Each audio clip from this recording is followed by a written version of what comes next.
पिता का अनमोल उपहार। शादी के बाद पहली बार मायके आई सोनी का स्वागत सप्ताह भर चला। सप्ताह भर सोनी को जो पसंद है वो सब किया गया।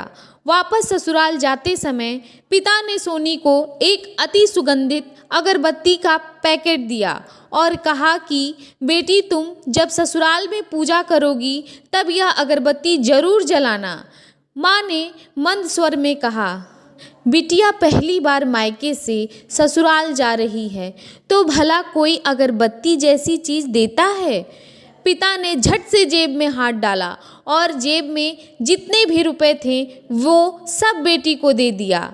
ससुराल में पहुंचते ही सासू माँ ने बहू का बैग टटोला और पूछा कि तुम्हारे माँ बाप ने विदाई में क्या दिया।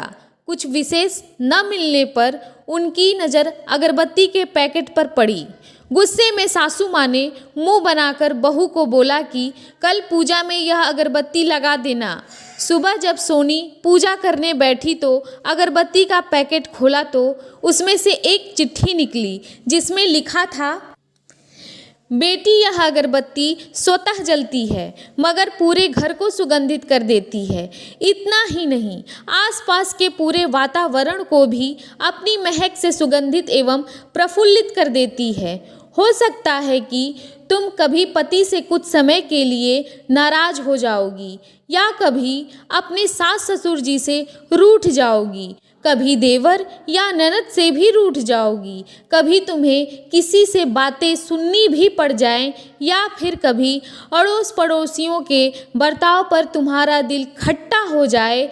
तब तुम मेरी यह भेंट ध्यान में रखना, अगरबत्ती की तरह जलना। जैसे अगरबत्ती स्वयं जलते हुए पूरे घर और संपूर्ण परिसर को सुगंधित और प्रफुल्लित कर ऊर्जा से भरती है, ठीक उसी तरह तुम स्वतः सहन करते हुए ससुराल को अपना मायका समझकर सबको अपने व्यवहार और कर्म से सुगंधित और प्रफुल्लित करना।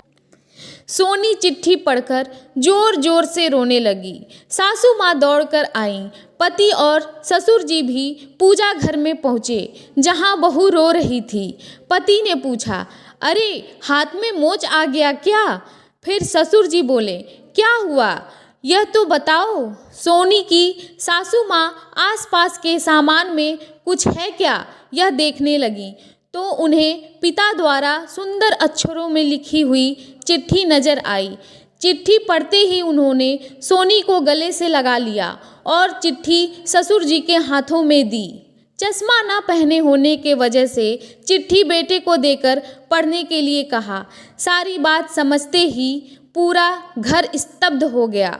सासू माँ ऊंची आवाज में बोली, अरे यह चिट्ठी फ्रेम करानी है। यह मेरी बहू को मिली हुई सबसे अनमोल भेंट है।